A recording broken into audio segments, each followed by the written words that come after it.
Jeg vil her gennemgå 4. februar opgave 3 i 2016 eksamensopgaven. Og der er tale om en lineær regression. Som sagt vil din chef gerne have fundet ud af, hvilke faktorer, der bestemmer den udbudte salgspris. Så i spørgsmål 3, der giver 30%, der skal man udarbejde en lineær regressionsmodel, der forklarer den udbudte salgspris, som altså er responsvariablen ved hjælp af sommerhusstørrelse, grundstørrelse, husalder, afstand til havet og antallet af værelser. Alle parametre i modellen skal være signifikante. Fortolk modellens koefficienter. Okay, så her der skal vi altså have fjernet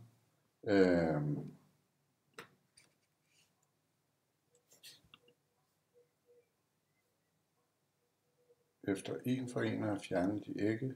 Ja, det er bare til næste spørgsmål. Her skal vi altså først opstille grundmodellen, og hvis vi går over og kigger på datasættet, så kan vi se, at vores responsvariable er jo lige præcis salgspris. Så har vi 1, 2, 3, 4, 5 potentielt forklarende variable. Jeg siger potentielt, fordi vi skal jo lige undersøge, om de egentlig er signifikante. Så vi starter med lige at gå ind i M-rig, når det er en lineær regression, og så skal vi lige fjerne de gamle data, der står her. Sådan. Og så er vi så heldige tilfældigvis, at responsvariablen, y-variablen, står i første søjle. Det er jo ikke altid sikkert. Og så står der de forklarende variable efterfølgende her. Så jeg tager altså dem og sætter ind her. Og så får jeg så et output her, som jeg kan sætte ind i opgaven. Så det er altså det, der står her, vi sætter ind. Bare det til.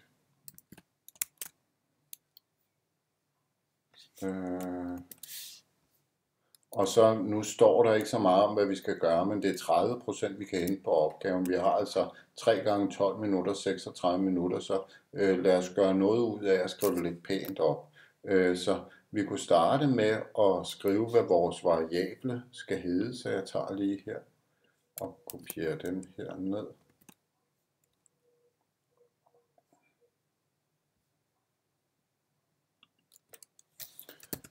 Vi giver forklarende variable.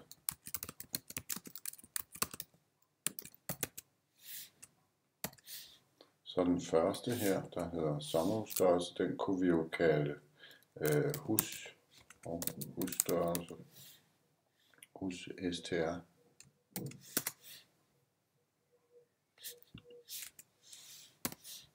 Og så den næste kunne vi kalde grund.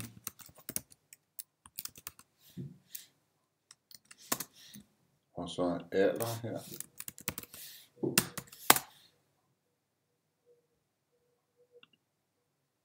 Og så den her, den kunne vi bare kalde hav, tror jeg. Og så den her, den kalder vi værelser. Kalder vi sådan, så vi ikke skal skrive for meget. Så det er altså husstørrelse, jeg tror, at det der laver bare om til GSTR. Grundstørrelse, alder og husets alder og hav, og så værelser. Så kan vi opstille modellen. Modellen bliver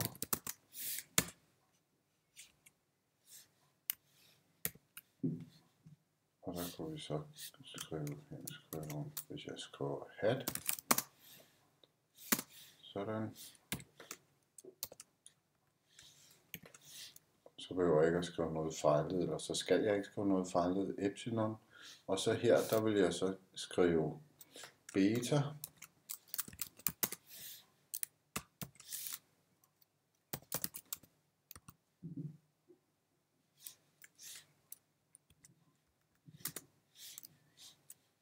gange x husstørrelse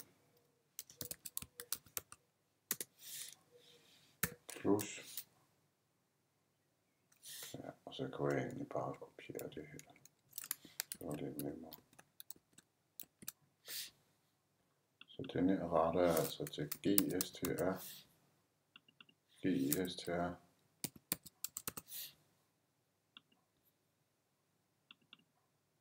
Og den her, det var alder.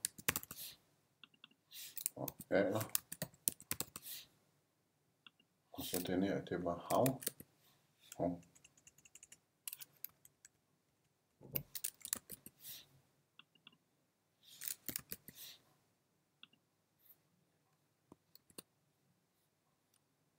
Og så den sidste, det var værelser.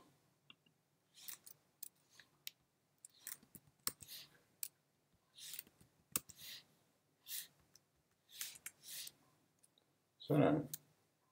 Jeg skal måske lidt pænere ud med store x'er der.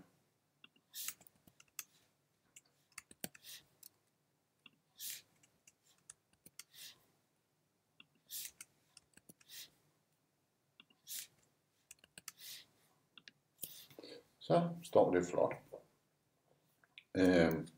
Og så skal vi jo undersøge, om vi overhovedet kan bruge modellen, eller om den skal smides i skraldespanden.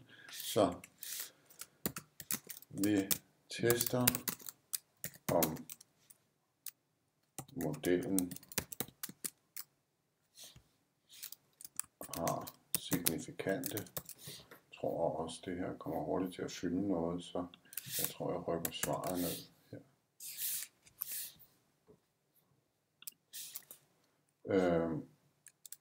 Har signifikante.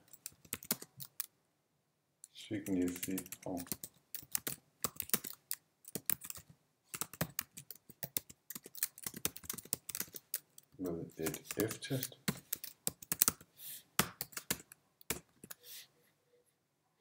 Og der genbruger jeg jo bare det her op. Her der skal jeg jo skrive, at beta husstørrelse skal være lig med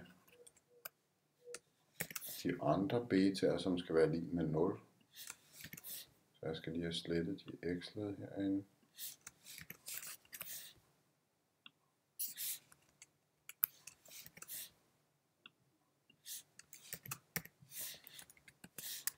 Så min nulhypotese her er, at samtlige beta er lig med 0. Hvis nulhypotesen ikke kan afvises, så betyder det, at vi smider hele modellen i skraldespanden. Og så har vi alternativhypotesen her. Ikke alle beta lig med 0. Sådan. Så man må altså ikke bare skrive forskelligt fra 0 hele vejen hen. Det er ikke alle beta lig med 0. Vi ser, at p-værdien for f-testet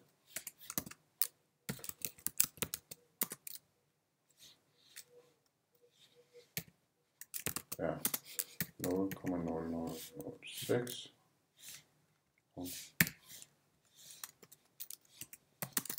Vi forkaster altså nulhypotesen og fortsætter analysen.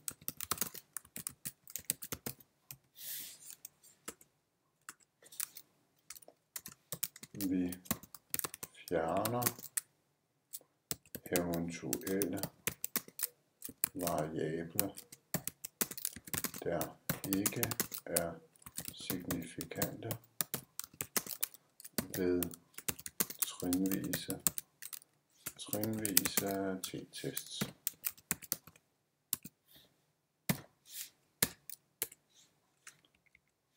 Og så skriver vi lige et eksempel.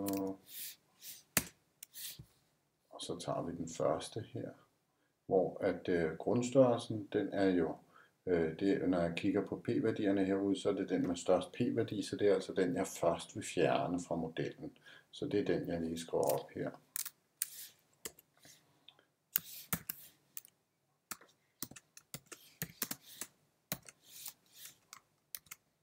Så der skriver jeg beta grundstørrelse. Nej, g-størrelse tror jeg kaldte den før. Var det ikke det, jeg kaldte den? Jo, og det er den med den højeste p-værdi.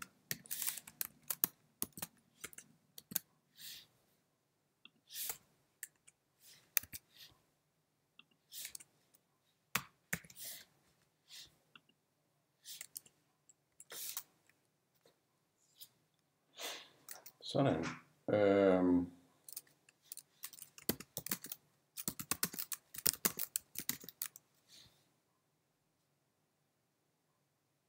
Og så kunne det da godt være, at jeg lige skulle sætte det her ind. Det hører jo ligesom til det, jeg beskriver nu. Så jeg tror egentlig, jeg rykker det op.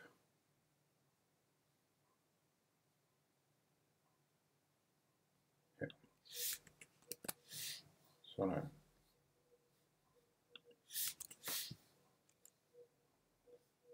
Ja, og vi fjerner eventuelle variabler, der ikke er signifikante ved trinvise t-test, for eksempel.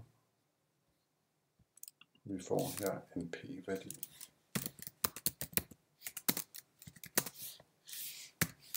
På 95,71%. Og kan således ikke afvise nulhypotesen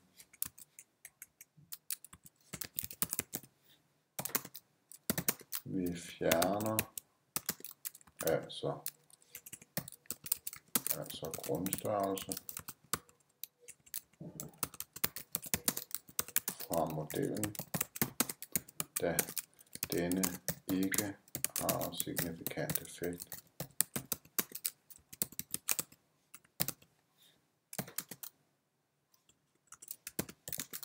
Vi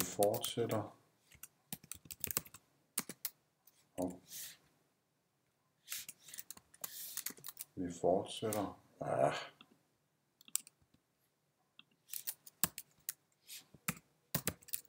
således til vi når frem til nedenstående slutmodel, hvor samtlige forklarende variabler er signifikante.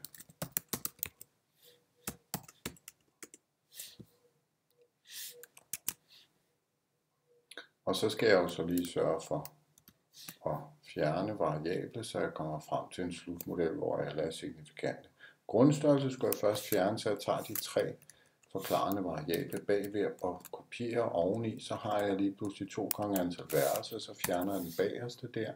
Så ser jeg så, er der stadig forklarende variabler, der ikke er signifikante? Ja, der er den, der hedder alder, så jeg tager de 2 bagerste og kopierer oveni der og fjerner antal værelser, som står dobbelt. Sådan, og så er jeg fremme ved, at jeg kun har antal værelser tilbage, som ikke er signifikant, så den fjerner jeg. Og så har jeg min slutmodel her. Så det er altså slutmodellen, og den sætter jeg så lige ind i besvarelsen. Sådan. Og så skal vi så kommentere på de forskellige forklarende variabler.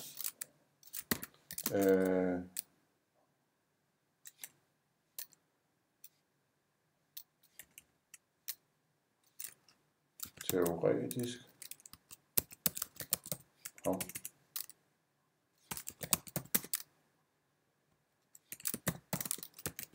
vil et sommerhus på 0 kvadratmeter, der har en afstand, der er mindre end 500 meter til stranden, koste 1.147.306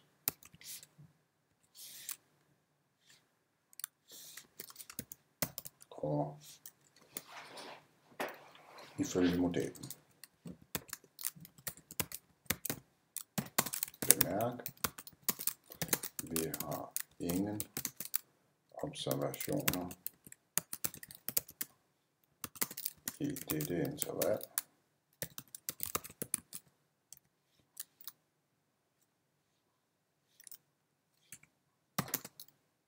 Derfor er dette som nævnt rent teoretisk.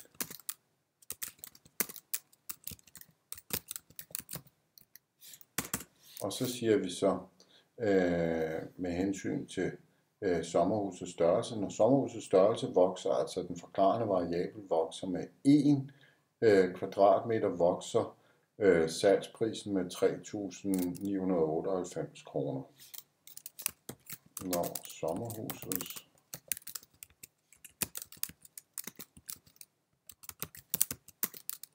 størrelse vokser med 1 kvadratmeter, vokser, eller stiger, hedder det selvfølgelig, stiger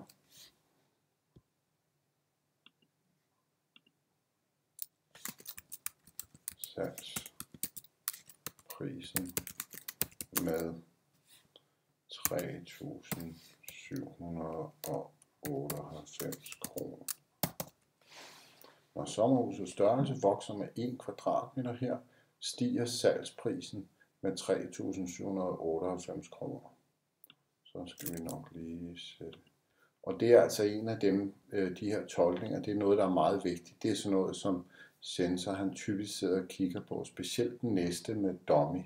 Om man har det med og viser forståelse, udover at man selvfølgelig har alle de andre forståelsesmæssige ting, så er det altså virkelig et kardinalpunkt. Så det er vigtigt at få kommenteret på de her koefficienter her. Og så har vi afstand, der er en dummy-variabel.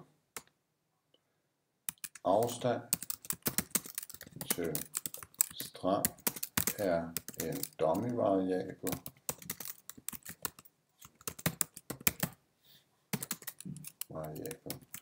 Når sommerhuset ligger mere end 500 meter fra stranden, falder salgsprisen med 446.700 kroner. Og så kan man godt skrive, hvilket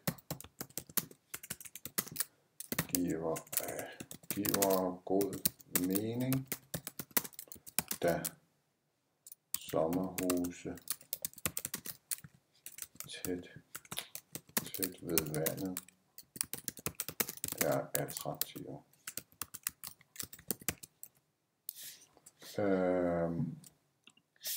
Og heroppe skulle jeg måske også skrive, hvilket giver god mening, da større sommerhuse er dyrere. Sådan. Og så skal vi lige kigge, mangler vi mere her på 3.2. Det var her, hun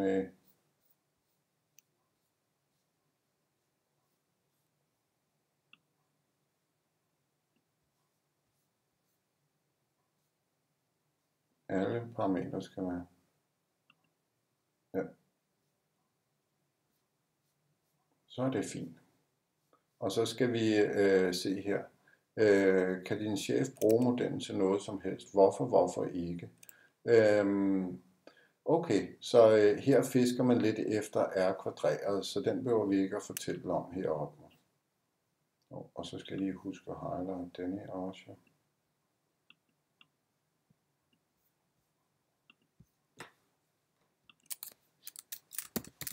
Vi kommenterer.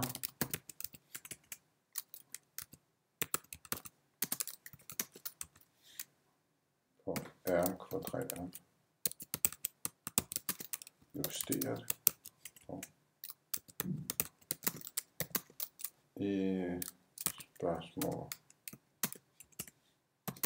3.2. Og der kan vi så se her, R kvadreret, den er justeret her. Den er altså 48, 77 eller 49%. Så 51% af variationen er ikke forklaret i modellen.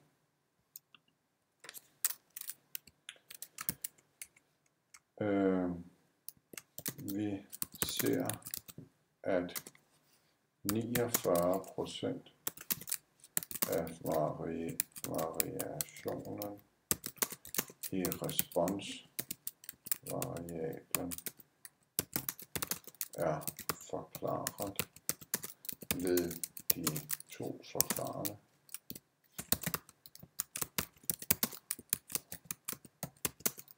variable, som altså var størrelse, sommerhusets størrelse,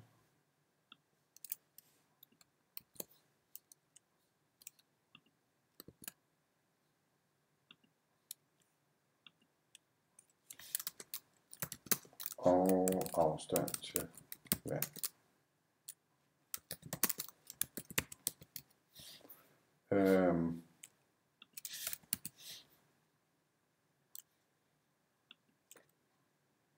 At 49% af variationen i responsvariablen er forklaret ved variationen i de to forklarende variable, sommerhusets størrelse og afstand til stranden, afstand til havet.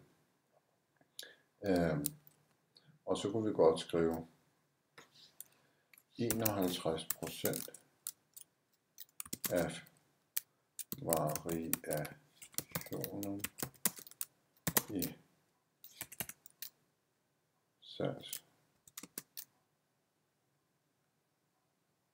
salgsprisen er altså ikke forklaret. Jeg synes, der er gået noget galt her med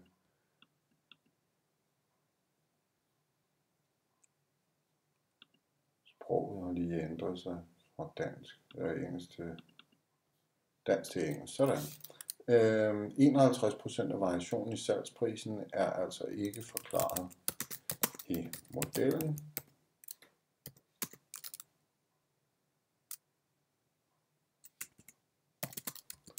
Dette er en del.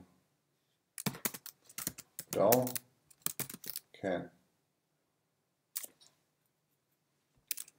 kan noget af sommerhusprisen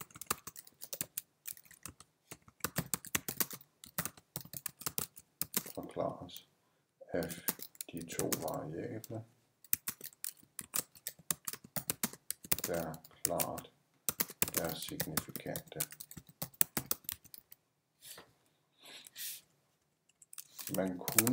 Man kunne overveje at inddrage yderligere forklarende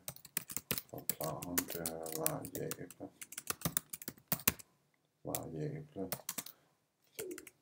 som for eksempel, og husk at få det her med, der bliver spurgt til det heroppe, er der andre faktorer, som eventuelt kunne påvirke udbudsprisen, så man skal altså ind og tage stilling til det. Heroppe, der svarer vi jo ikke på hele spørgsmålet, så man får jo ikke halvdelen af pointene, hvis man ikke får svaret på sidste del her.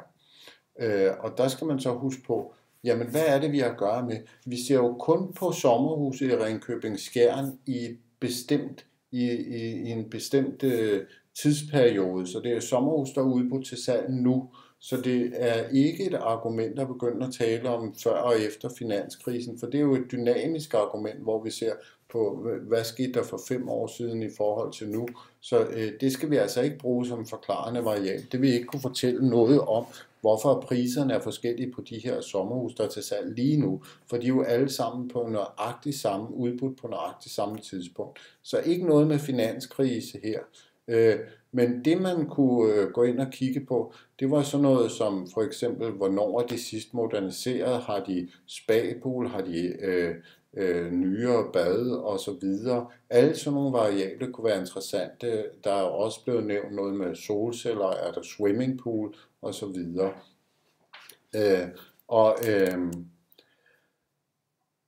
Yderligere sådan. Og det er altså nogle af de variabler, man kunne bruge. En anden variabel, vi heller ikke kan bruge her, det er sådan noget med, hvor ligger sommerhuset i landet. Fordi vi ved, at alle sommerhusene, vi ser på populationen, vi beskæftiger os med, er sommerhus i Ringkøbing-Skjern Kommune, så nytter det ikke noget, at vi begynder at sige, jamen så kan vi inddrage en variabel, der fortæller om, hvor i landet ligger sommerhuset. Det kan godt være, at man kan gå ind og sætte en beliggenhedsvariabel ind, som på en skala fra 1 til 5, som fortæller, hvor attraktivt ligger sommerhuset i Ringkøbing-Skjern. Så det er altså nogle af de ting, vi kunne inddrage her, som for eksempel moderniseringsår,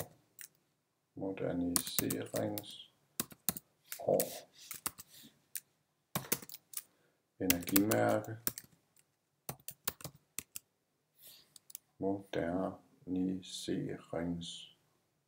sådan. Jeg ved den ikke. Moderniseringsår, energimærke, swimmingpool,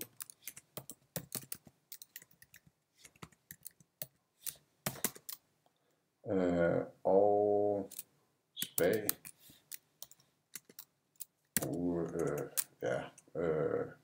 og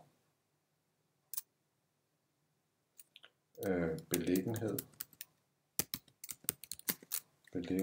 på skala, beliggenhed i kommunen på skala.